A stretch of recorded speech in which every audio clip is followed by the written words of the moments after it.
بسم اللہ الرحمن الرحیم۔ السلام علیکم دوستو، آج کی نئی خبر کے ساتھ آپ کی خدمت میں حاضر ہوں۔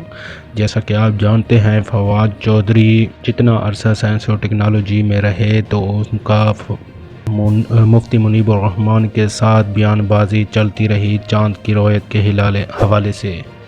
فواد چودھری سائنس کا استعمال کرنے کا کہتے رہے، تاہم اب فواد چودھری سائنس اور ٹیکنالوجی وزارت سے تبدیل کر دیے گئے ہیں اور مفتی منیب الرحمن بھی عہدے سے ہٹائے گئے ہیں۔ ہم اب بھی فواد چودھری سائنس اور ٹیکنالوجی کے معاملات میں کافی دلچسپی لیتے رہتے ہیں۔ اس مرتبہ بھی انہوں نے اپنی رائے ظاہر کر دی ہے۔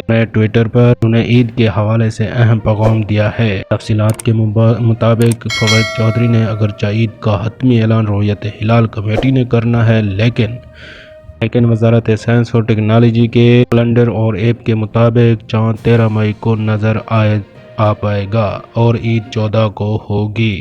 مزید اپڈیٹ کے لیے چینل کا وزٹ کریں۔ اللہ حافظ۔